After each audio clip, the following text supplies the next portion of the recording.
Hey everybody, I'm the Dr. Bob Lee from 107.5 WVLS. Welcome to Open. Coming up on today's show, we'll sit down with a teacher, a board director, and the Bronx Legends, a Bronx coach, and a boxing champion. They're going to highlight their programs, their partnerships, and a new indoor boxing facility in our community.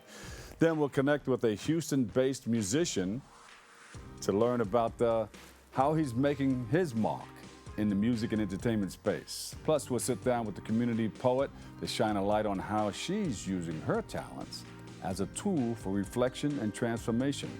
Finally, we'll reflect on the significant achievements of music and broadcast legends in our community. So all you have to do is sit back, kick off your shoes, and relax your feet. I'm the Dr. Bob Lee, and we're wide open. Here we go.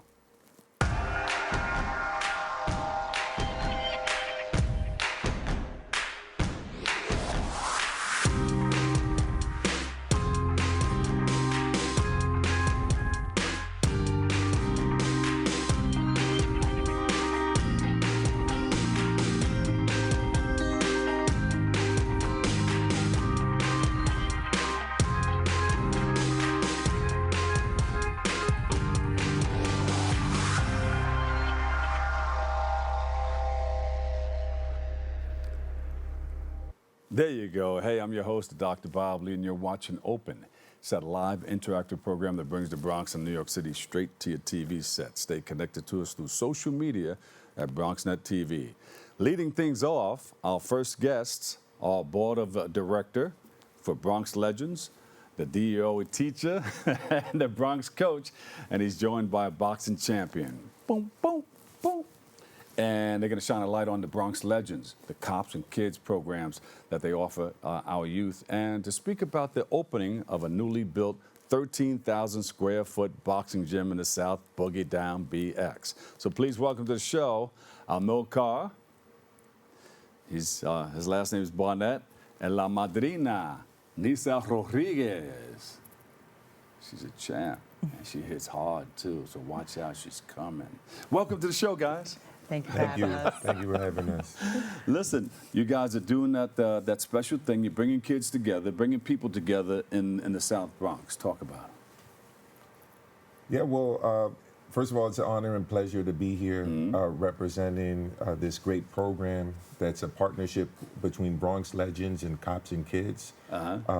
Bronx Legends was founded by Emmy-nominated director Jay Bolger and Stephen Cash. Yes. And it's really about bringing these kind of community opportunities, specifically here with boxing, to the Bronx and partnering with a great organization with a proven track record in delivering this kind of program, Cops and Kids. And specifically, I'm talking about free, high-quality boxing programs for the youth in the Bronx, and it's something that's very needed.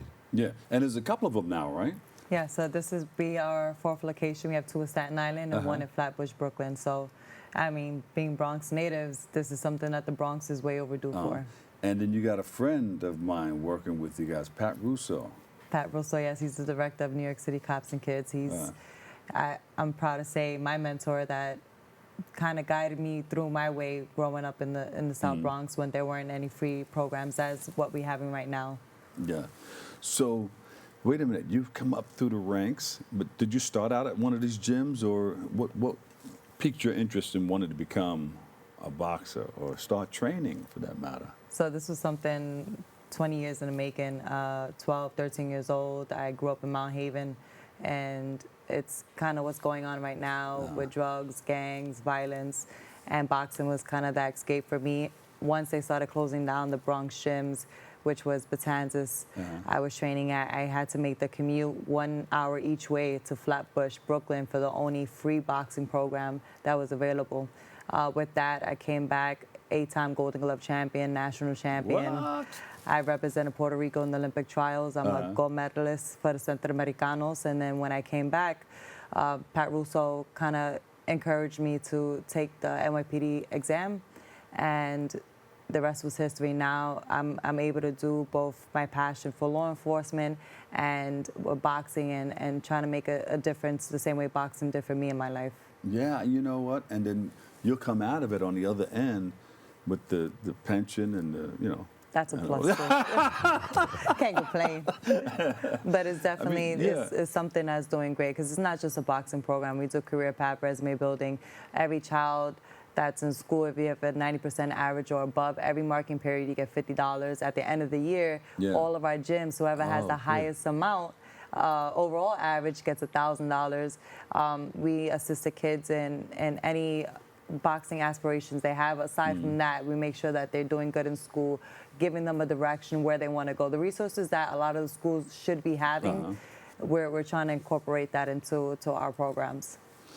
So, Amilcar, Yeah. the 13,000 square foot boxing gym is located inside of a 103 unit affordable housing building. Yes, sir. Tell us how that came about.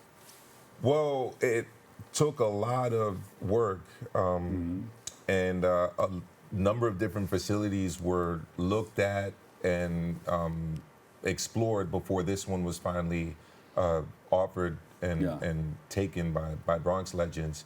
But it's a beautiful facility. Yeah. I've never seen anything like it, to be honest with you. It's a huge facility. The equipment that's in there is state of the art. 2 full boxing rings, a whole floor area where kids can do floor work, shadow box, jump rope. And in addition to that, there's also kind of a strength and conditioning zone too, where we have equipment and kettlebells and that kind of thing. And me being a teacher, this is a blessing because much like Nisa did to go to train, the first time I actually met Nisa was when I had to take my kids from a school I'm a Bronx teacher. We'd have to go all the way down to Brooklyn because there were no free gyms. So that's the main thing. Yeah. We no longer have to commute through 2 boroughs to get to a nice facility. It's right where we live and work, and in the case of my students, study. And unlike in the school where we're fighting for space with other clubs, right, with other programs, we have a dedicated space just for boxing. That's not even just restricted to our school, but is going to be available to schools from all over the borough. Probably even uptown Manhattan. So I'm very excited about it. Yeah.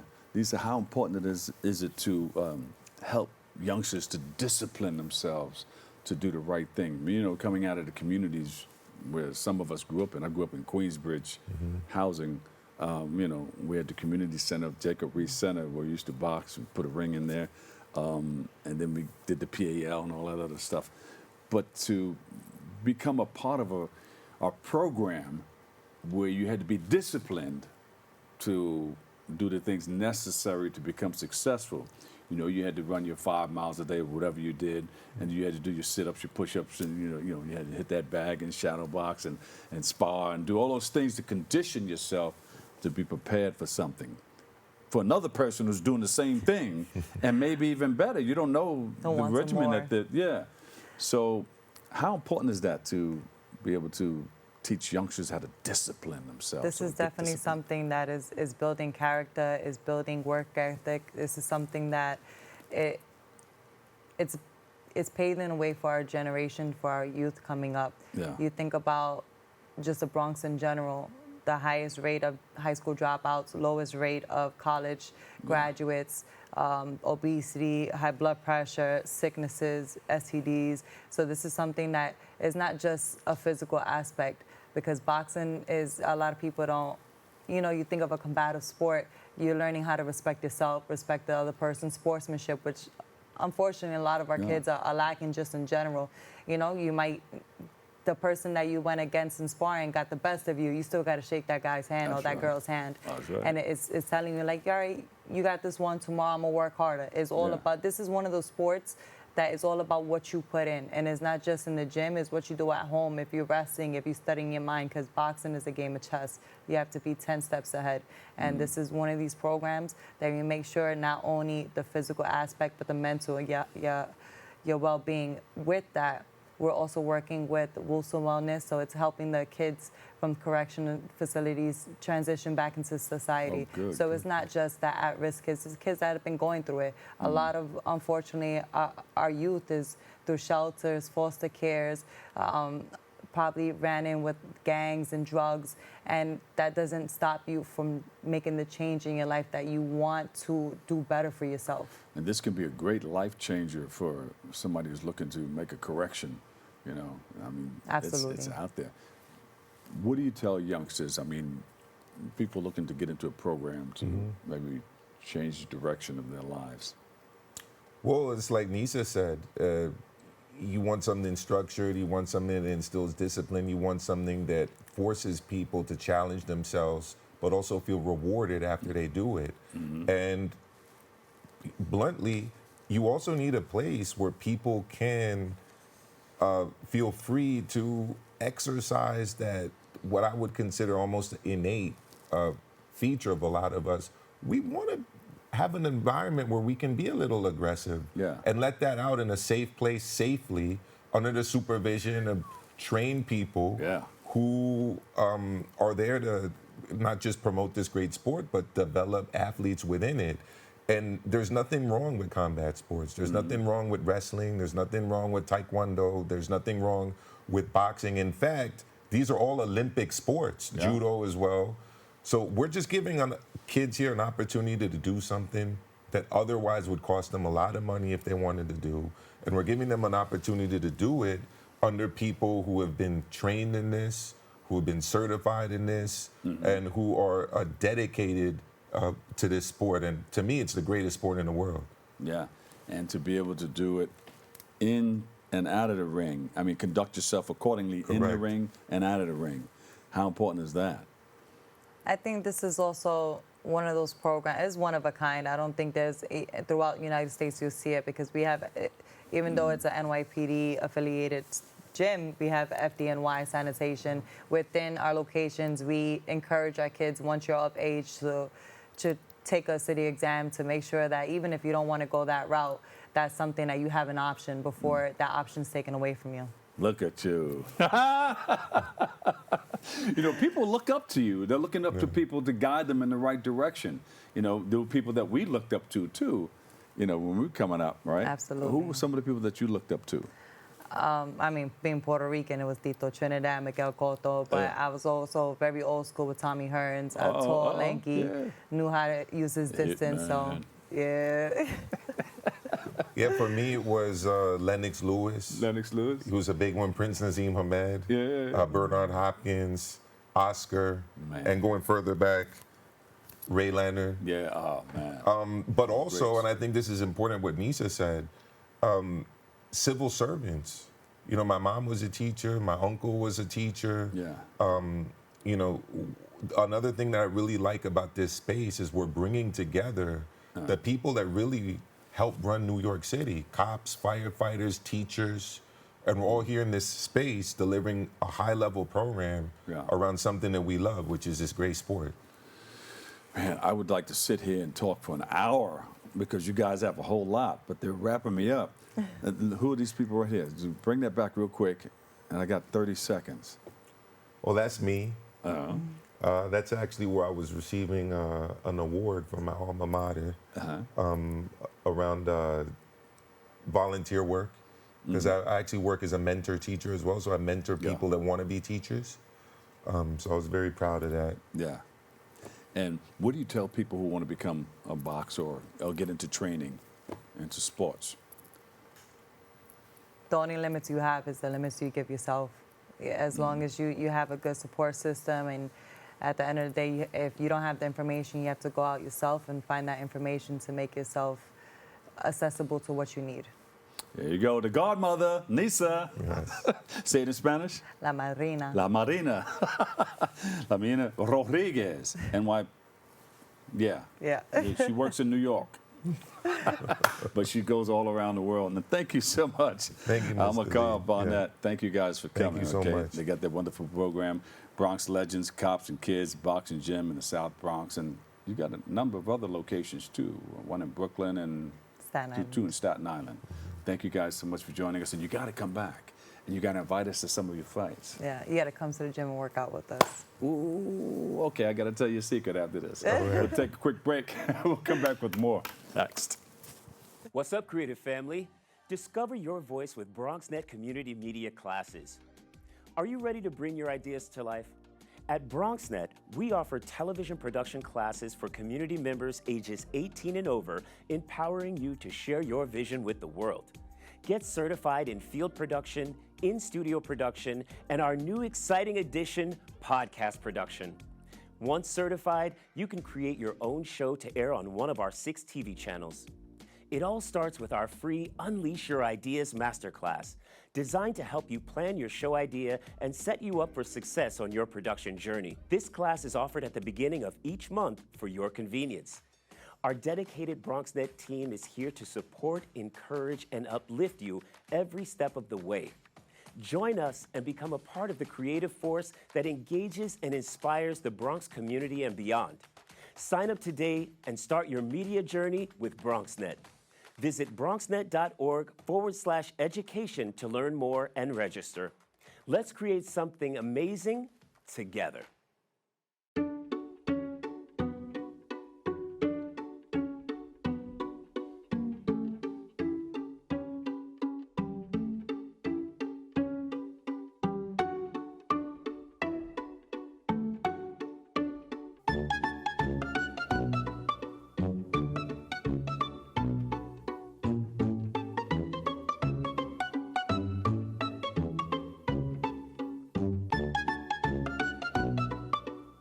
There's a new channel to explore, and it's bringing the classics back to life. During the day, relive the BronxNet originals that sparked conversations and built community. At night, dive into the hip-hop throwbacks that defined a generation. One destination, 2 powerful lineups. Now playing on Optimum Channel 952, FiOS 2138, and streaming at BronxNet.tv. BX Legacy, where history meets the moment. And welcome back. Our next guest is a Houston-based R&B artist. He's in the house, but he's hanging out in the Boogie Down BX. He joins us to speak about how his passion for music and to shine a light, how his passion for music is how it became stronger and stronger. He's here to shine a light on his brand new album, too, The Last L, and so much more. Here he is. DENHIM is in the house. What's up? Thank you for having me. my Appreciate bro. it. Thank you. Thank you. So from Houston, man. You grew up in Houston. How was that growing up in Houston? Well, yeah, Houston is definitely a music, based place. Like I said, Beyonce's from there, Megan Thee Stallion. But there isn't like a lot of R&B artists that are there. So, just growing up, I grew up listening to a lot of different people like Mary J. Blige, Montel Jordan, Keisha Cole, people like that that kind of inspired me. But yeah, Houston's definitely a really dope place overall. Yeah. So, yeah. How did the name DENHIM come about? DENHIM is just like, I always just like that name. There was actually a Rockefeller artist back in the day named DENHIM that was a rapper, and I used to love her or whatever, but I always took like that name, and I was like, if I ever become an artist, I'm gonna like add like an H to it because I'm from Houston, and also because I'm him, so it was like a little double meaning, but the H is gonna be silent, so that's kind of where I kind of came up with the name DENHIM. So who's your music for, and how would you describe your music? My music is your musical range, and where do you draw your inspiration from in creating everything? My music is for everybody. So anybody that's gone through some struggles, gone through heartbreak, gone through some things, like I lost my mother when I was 9. So those are things that, I had to fight through. I was in a very long-term relationship that did not work out. It was a lot of things I've gone through, even into my adult life, even as a child. So I try to make music that relates to everybody, regardless of what your background is, your orientation, whatever your life, your walks of life is. You know, I make music for everyone. But your style of music is what? It's R&B. It's R&B, but it's very heartbreak based. Very like I said, my album The Last L, which will be out October 9th. That is very heartbreak heavy, like I said, and it's for anybody who's gone through an abusive relationship, gone through anything that was toxic, gone through any like heartbreak, losing somebody, losing a loved one, stuff like that. It covers a lot of bases. I have a couple of upbeat songs too. It's not all bad, but overall it's about healing, and it's about getting back to you. So healing is good. Now, exactly. Any difficulty, any challenges in putting this album, or what was it, album or LP? It's an album. Yeah. Any difficulty in putting that together? Not everybody goes through a few challenges here and there. Yeah. I mean, just finding the right producers in the beginning, finding the right co-writers to write with. It wasn't the easiest. Not everybody saw the vision in the beginning. Everybody kind of wants, R&B is a very, I would say, it's a very, sacred genre.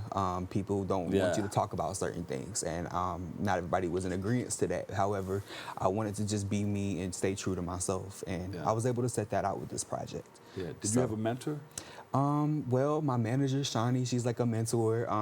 I'll say a few others. My producer, Icon Beats, he's really a great mentor. I have a co-writer. His name is Charm. He's really good. K Music, he's also another producer. He produced on my album. So a few that really helped me through this whole process. It was a very long journey, but we Denhim is he's shouting it out. Yeah. So, yeah. And who's with us today? My manager, Shawnee. She's actually here. Shawnee, yes. all right. Yes. And you got somebody videotaping too. Yeah. It's her daughter, yeah. Oh, all right. Welcome, guys. Yes. All right. You're always welcome. For sure. All right, so what's next for you? Are you touring in New York City? Well, I just did a promo, like a little promo run when my single July 4th, my single Money had came out July 4th. And I had did like a little promo run. Also, when I was in Houston just recently, I did a whole radio promo run. So I hit all the radio stations in the city. Oh, all right. So, that's what you're supposed to do. That's what you're supposed to do. Get yourself out there. So, just did that. And I have a few other performances coming up that I'll be announcing very soon. Just follow me on social media. You'll definitely be tapped into that. What do you think some of the things that help you propel yourself onto the music scene, into the limelight? I guess just continuing to put myself out there, continuing to, you have to promote yourself. You have to get out there. Social media is important, but you got to get out there to the people too and connect. Self-promotion. Yeah, self-promotion. Right. You can't wait on people. You know what I'm saying? You got to. I don't even like that word, wait. Yeah, no, that sucks. Yeah. Yeah, so. Yeah, and of course, having a great manager, that's a big help. It helps, yes. Having that mouthpiece, having that person to, because you can't do everything by yourself all the time, especially the bigger you try to become. You're dealing with record labels, you're dealing with attorneys and stuff like that, and that's the business part of things. An artist can't do everything. How important is that? It's very important. Knowing the business part of it. Yes, because a lot of people jump in. I got a contract. I'm down with Sony. I'm down with this particular record company. But they don't know the ins and outs and the behind the scenes stuff that you have to go through. So it's good to know your business, read your contracts, understand your contracts, get a good attorney, get a good lawyer, whatever you need to do to understand the business. Don't sign everything that you get right away either, so that's something people don't want to talk about. That's the way to go. Yeah. What are your goals as a musician? How far do you want to go as far as I could take it, the sky is the limit. Whether if it's 10 people, 10 million people, I always say that, but the sky is the limit wherever the universe and God sees fit, you know what I'm saying? I'm willing to take it there and put in that work and do what I need to do. So. What does your manager tell you? My manager just tells me to stay positive, stay focused. Those are the main things because you can get discouraged at times being an artist. Independent or on a label, you can be discouraged at times. But, just continue to kind of keep your eye on the prize, and stay focused. And beautiful. Yeah. From then until now, how do you think you've grown as an artist? I feel like I've become a lot more truthful in my lyrics and become a lot more transparent. And I feel like that's a substantial growth, especially for this new album and, just for the single Money that's out and a few other singles that are out. I feel like the growth is very apparent from my older music before I even became DENHIM because I used to go by my government name. So prior to that, you know what I'm saying? I feel like there is a definite growth. I think life experience will also help you grow as an artist too. So. What can you tell us about your single? My single, Money. It came out July 4th along with the music video. It is, it's like a summer anthem, but it's kind of just getting your money up. You don't want nobody around you that's not trying to grow. So that's kind of in a way, in a nutshell, that's what the song is about. Yeah. And just staying focused and blocking out the haters, blocking out everybody. There's gonna be a lot of haters. That's fine. Yes and a no, that's him fine, and but they her, watch this it. and a that. So, they watch Advantages and disadvantages. There's always both sides of that. Exactly. Now tell us, how do you hope this connects with your audience? I just want anybody, like I said, anybody that's gone through a struggle, gone through anything that's been hard, gone through a toxic relationship, gone through anybody who felt like they have played them out or, you know, have put them in a manipulative situation. There's growth and there's light at the end of the tunnel. And that's what I want people to get out this album. This will be the last loss you'll take. Okay. So, you know, which is why the album is called The Last L. So, you know, I think that'll really help a lot of people. It's 14 songs and it's, you know, it's a lot of topics that are covered. And I feel like people, I hope someone can grow from listening to the album and just, or heal or whatever they can take out of it. So Denim is in the house. But wait, we don't want you to go. Okay. Because we're going to come back and do something, right? We're going to do a quick break right here and then we'll come back and lay it out. For sure, for sure. There you go. All right.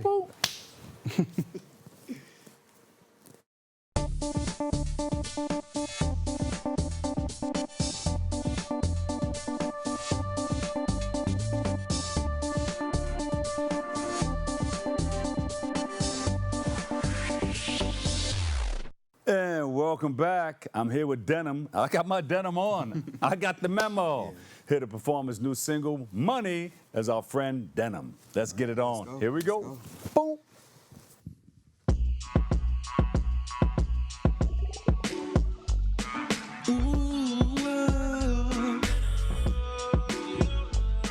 Rock with me, rock. Get my money up, get my hair right, get my bread right. And if I spin it, I'ma get it. I like that, I like checks, I like cash. Get my money up, get my hair right, get my bread right. And if I spin it, I'ma get it. I like that, I like checks, I like cash. I think I might have an addiction. So I put in work for the green, till it hurts, TLT. Rock to me, rock with me. They say money talks, but they call me my dude. It's a thick thigh pockets, bread on the rockets. The money keep rolling and I really can't stop it. You know the people love denim. Just me since 17 and I've been ambition, self-driven, on a mission. I'ma make a decision. Ooh, and if I spin it, I'ma get it. I like that, I like checks, I like cash. Get my money up, get my hair right, get my bread right. And if I spin it, I'ma get it. I like that, I like checks, I like cash. Say you wanted denim, all you had to do was prove it. Ain't about the money, I'ma have to say. Too damn high just to turn around and lose it. On my way to the top and it's all thanks to this song. You get my hair right, get my bread right. And if I spin it, I'ma get it right. I like checks, I like checks, I like cash. Get my money up, get my hair right, get my bread right. And if I spin it, I'ma get it right. I like that, I like checks, I like cash.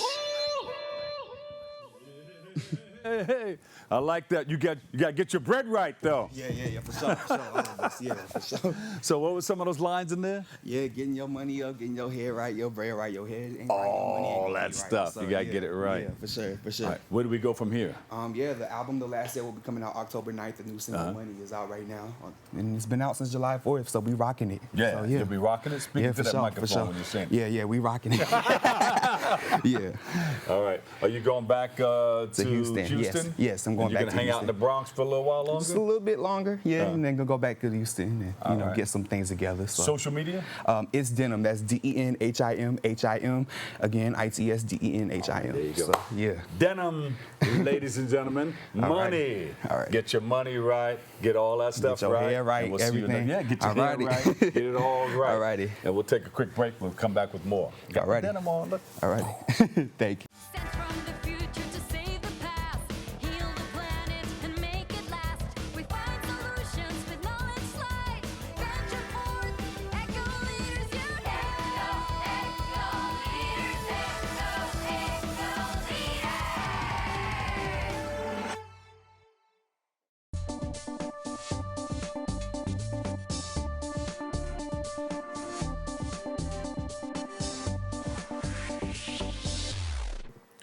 And welcome back. You know, our next guest is known as the community poet. She is the author of 5 books, including Still Laughing, and her latest book, her latest release is Abnormal to Banned Poetry. Her poetry has been showcased internationally and off-Broadway and has worked, well, all over the world, of course. I said internationally, and has appeared in Great Weather for Media, Rigorous, The Amstead, African Voices magazine, and other publications. She joins us to discuss what she is doing and how she's using poetry as a tool for reflection and transformation. Please welcome Dara Kalima. Dara, welcome. Thank you. So glad to be here. Nice to see you. Nice to see you. Now, how did you come up with the name Community Poet? I didn't come up with it, but someone that I knew refused to call people by their names and just gave them titles. Yeah. And so he picked up the theme of me always being this political poet, being an advocate, and he's like, yeah, she's the community poet. So he would introduce me to people as the community poet. Yeah. And while he is long gone from my life, the name has stayed. Yeah. Now, I told you off camera, Steve Harvey from the Steve Harvey Morning Show, he named me, he said, oh, you the community, I said, yeah, I'm the community guy. But how has your experience growing up in the Bronx impact your poetry? It impacts everything I do. I'm from the Bronx. I'm born and raised. It's in, like, there's a flavor from the Bronx that just sort of permeates every thought, every moment. There's poems that I wrote that are like odes to this borough. There's just moments of being in the Bronx that I capture in my writing. Yeah. Yeah. Did the dark ages affect you? I use the pandemic. It's like, oh, what the heck happened here? But a lot of people sat back and got a lot of work in. You know, they came in. They became like introverts and came in and did a lot of that work. Yeah, it was the best and most prolific time of my writing. I ended up helping start a now non-existent poetry school called Poetics University.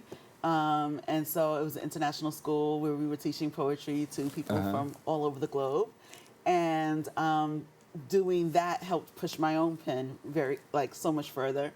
I wrote like 1,000 or something poems during the pandemic. You were working it, huh? Yes. Yeah, it was great.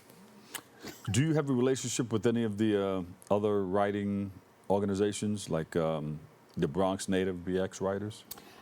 So I'm trying to submit for the next the Bronx Writers book. Oh, okay. They're coming out with their next anthology. I was in their last one, so that was when I really need to write a Bronx-focused poem.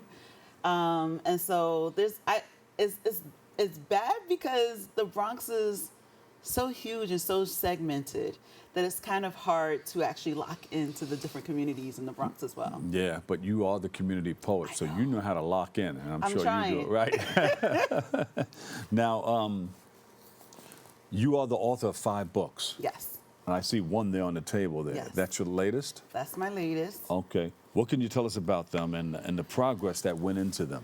So Specifically, your most recent book right here. So I tend to write whatever I'm feeling. So my first book is kind of my Black Lives Matter book, and then I have my Me Too book that came out right before Me Too became Me Too. I was doing a lot of work in feminism, so I wrote a book about intersectional feminism. Yeah. Then there's my memoir, Because You Never Get the Behind the Scenes Story. But this one has been brewing in my head for the last 4 years, and it's just about how abnormal everything has been since the pandemic, as well as before the pandemic, because we really shouldn't be working ourselves to the bone like we do. And it was sort of me calling back out, like, this wasn't good. There's a gentleman who runs promoting stuff here, and he, like, during 9/11, he goes, yeah, it was so great when the whole community came together. And I'm like, are we in different histories? Because I remember my Muslim friends being attacked and having to, like, be super protective of themselves during that time. But he's just like, no, but everyone got together. Not everyone did. There was a reason why we were protecting mosques during that time. Yeah. So I really, that's like actually the first poem in here. It's like, I'm not going to forget. New Yorkers can't forget 9/11. Right. But it's really just about calling out the things that are abnormal, talking about, like, what it means to be Black in this city or in this world, and just things are crazy right now. Things seem to be off track right now. Yes. Right? It's not exactly the way you would think it should be, living in this world and living in this country and living in this community. I mean, after the pandemic gave us such a great opportunity to pause, reflect, to listen to the birds. I love listening to the birds every morning. Yeah. It gave us a moment to move slower. It gave us a moment to like honor where our bodies and minds and spirits were. And then we rushed back to what we had before. Yeah. Worse. Somehow it's worse than what we had before because everyone forgot that we went through this traumatic experience. And some of us, like, I think the point of an artist is to highlight and reflect what's going on in this time. Well, you're gonna have a lot to write. That's I've been for saying, sure. like, hello, this is not normal. Pay attention. None of this is normal. We should not be. Yeah, we should not have yeah. gone back the way that we did and so aggressively. We should have given time to heal. Yeah. So, did you ever get political? Yes. With it? Yeah, you absolutely. So one of the poems that I tend to perform all the time, same-ish, different pigeon, starts off just talking about pigeons. And if you don't pay attention, you think it's just a lesson on pigeons. But it's a Black Lives Matter poem. Let's hear a piece of it. Sure. In high school, a pigeon crapped on me. Actually, while in high school, several pigeons crapped on me. See, while in high school, I had an early morning class that made me pass under a flock of pigeons right on time for their morning movements. And they didn't give a crap that I was simply a studious student headed downtown to school. They targeted me as if practicing from varsity. They said, "Here she comes." Yes, pigeons 5, me 0. I can still recall the unforgettable impact of their poop plopping upon me. They even got me on my face, like splat on my face. Strangers stare stranger as I tried to wipe away the disrespect. They disrespected me constantly, which makes sense. It was probably payback for all those times I ran up on their flocks just to make them fly, just to make them scared, just to see them at ill ease. I was that kid that was unafraid of pigeons and who didn't realize pigeons had no fears either. They were unfazed by little me or teen me. They'd be unbothered by us, which is probably why most of us hate pigeons. If you Google pigeons, you will find 15 ways to get them out of your yard or 9 ways to poison them and not other birds. Pigeons therefore get no respect. They're flying rats, so miscreants, deserve only our refuse. But pigeons have been given a bad rap. Yeah. And so from there, I sort of switch. But that seems to be pretty comforting. That sounds like a story. It's poetry, but pigeons seem to be pretty comforting for you in your life. You know, so there's a poet, Gabriel Ramirez. He has a pigeon poem, and I was in a workshop with Lyrical Faith, who's a well-known poet here in New York, and further, and so we had to like emulate some lessons we took from other poets. Yeah. And I locked into Gabriel's poem where he had the pigeons in it, and this became my poem. There you go. Who would you say has been an inspiration or inspirational to you? There's so many people. Like, there's that book, Black Poetry, that was like a Bible in my house. So I would just sit and spend time in like the Harlem Renaissance section. So Langston Hughes, Claude McKay, all of that. I devoured those poems over and over again. But hilariously, the person who actually somehow influenced my writing the most and also did not was, oh my gosh, why did her brain just... Sonia Sanchez. No, that happens. No, that happens. Sonia Sanchez. And it's because when I was a kid, I went That's to... KRS or CRS. What? That's CRS. Yes. No, sometimes. So when I went to elementary school down the block, and actually not that far from here, and we had to read this like poem, and it was I think it was for like Black History Month, and they gave me this poem, and I'm like, who the heck is this Sanchez woman? I don't understand why I got some Latin woman during Black History Month, because I didn't know anything. I didn't know about being Afro-Latina, which she's not even. Yeah. But like I just didn't understand the complexities of our names and who we were, and all I had was her name back then. Yeah. And so that stayed with me as like a formidable thought process or moment. And then I've seen her perform so many times. Her morning haiku book is just delicious. Like she's just an amazing writer, and I'm so glad we still have her. Well, Spanish people are black, Spaniard, Absolutely. and I learned a whole lot. Yeah, I learned a whole lot since then, but I was a kid who knew nothing. yeah. But that moment stayed, and Sonia Beautiful. Sanchez's name has stayed with me for all these years. Yeah, there are a lot of people who want to become poets or even rappers because there's a link. There's a family yeah. connection. What would you tell them? You knew I was going to ask you that. I know, right? Yeah. I know. Write was one answer, like write. It doesn't even have to go anywhere. It doesn't have to go far. I think you have to manage your expectations as a writer, though. But when you say writer, some people say, they get like frightened because, well, what the heck do I write? Anything, everything, Yeah. whatever's in your mind, whatever's Whatever in your you heart. see. There's no bad writing. I'm a student of Natalie Goldberg, and then she wrote Writing Down the Bones. That's her most famous one. She has a lot more books than that. But there's a part of our writing practice where we don't actually give feedback. We just share so that we know it's okay to have said these words. Yeah. And like the world didn't blow up when I read these lines. And that sort of gives you a different backbone for being out there as a writer. So part of it is just write. It doesn't matter what you're writing. It don't have to be for anyone.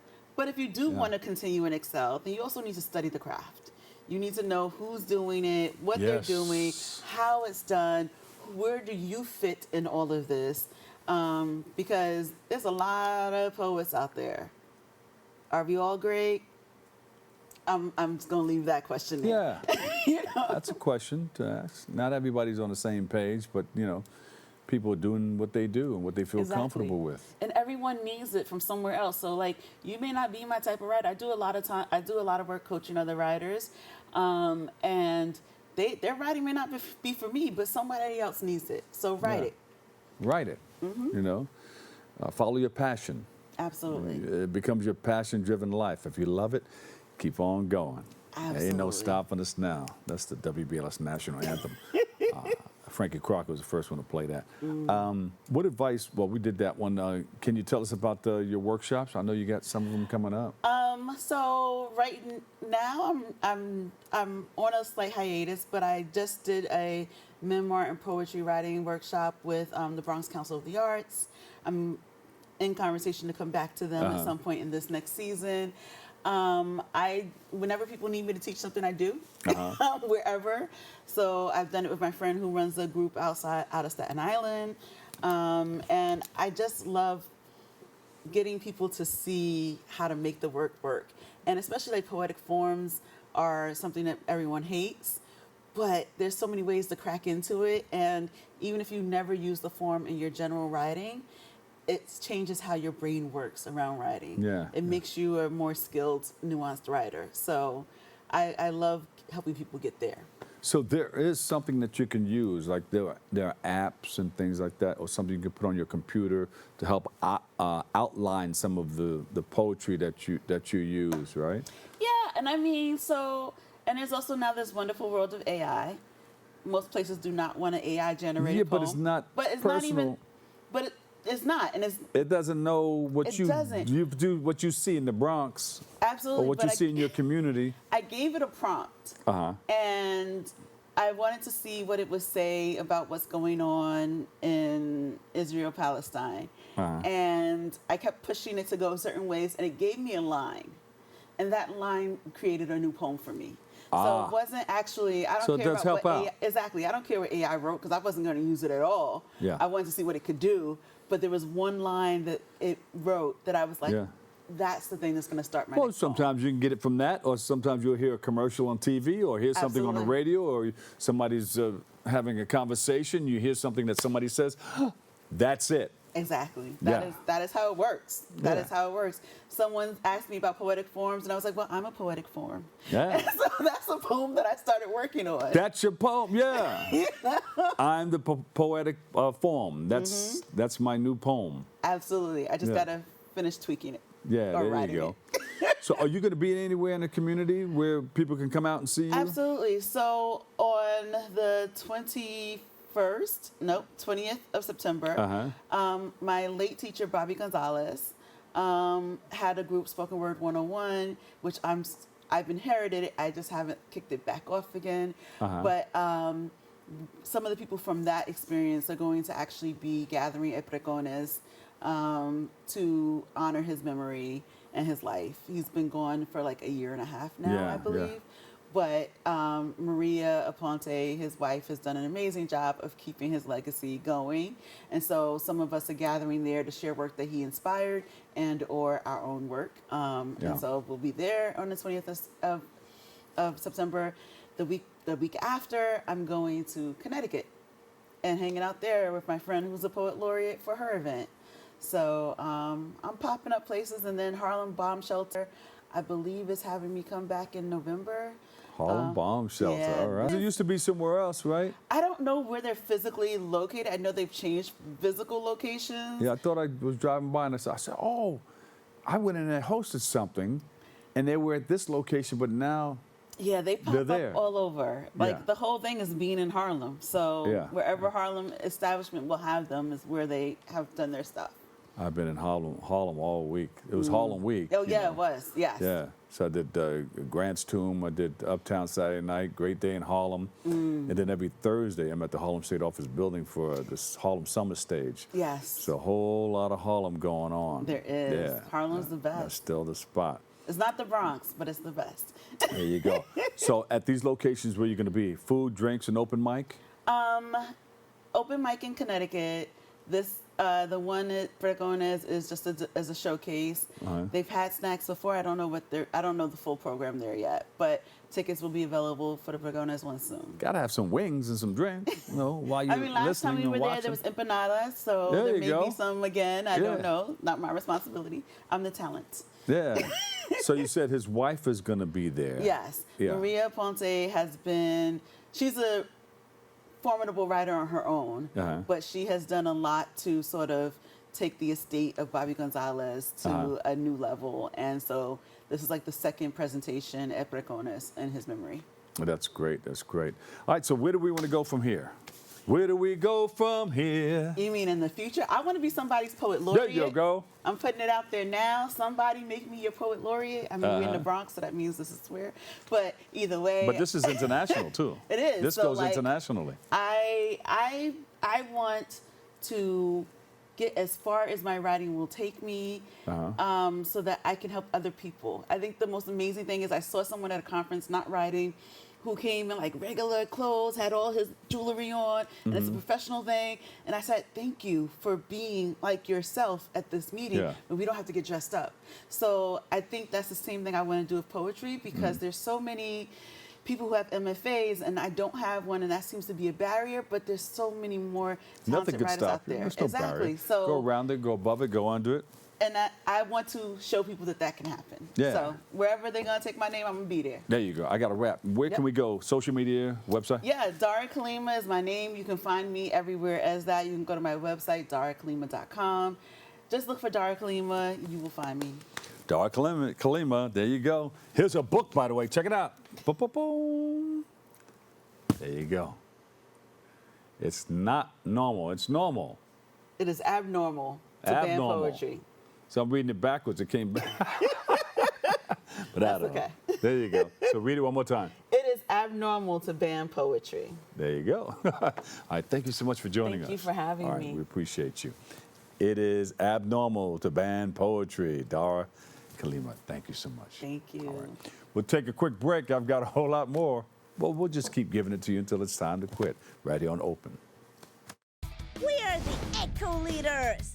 We learned that everything starts with ourselves. Then we have to educate ourselves. Then we have to build community and use our imagination.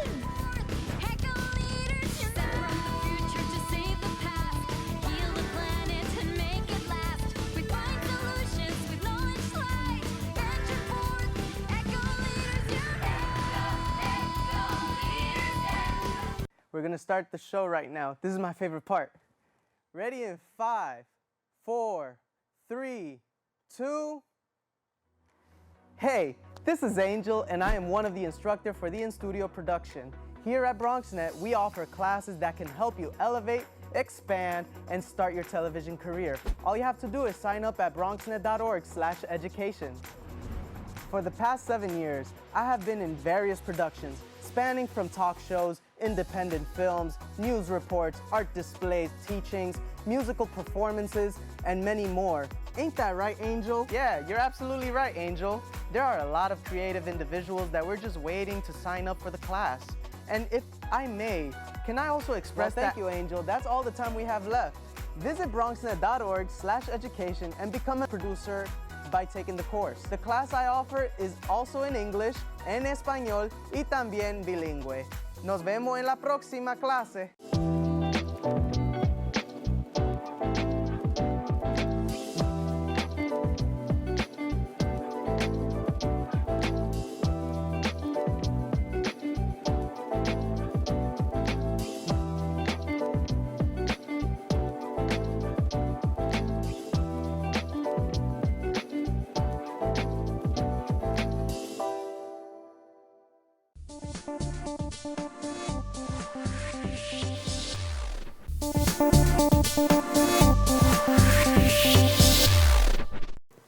And welcome back. You know, we recently went up to the state capitol to capture a very important moment for some notable figures in the music and broadcast radio and television industry.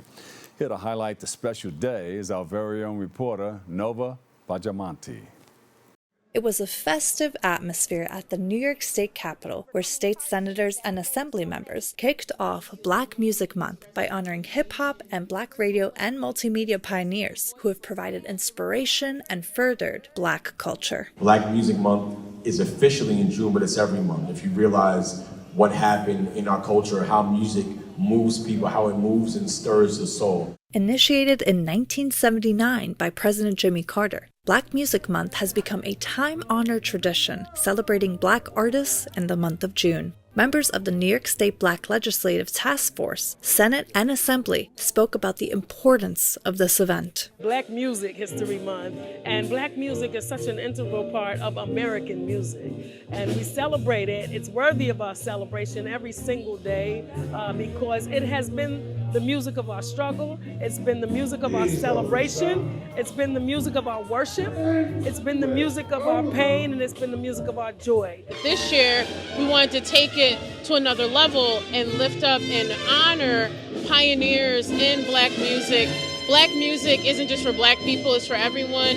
It shapes every form of music that exists, and its influence and impact is felt not only here in New York, not only here in this country, but globally. We know that music is very often not only inspiration, but it gives direction, and it gets people motivated to continue to fight important fights. And I think this is a time to be reminded of that and the icons that bring that energy to us. One of the honorees recognized on this special day was BronxNet's very own Dr. Bob Lee, who spoke about what this moment meant to him. We had the opportunity to be recognized on the House floor, the Assembly floor, and on the Senate floor.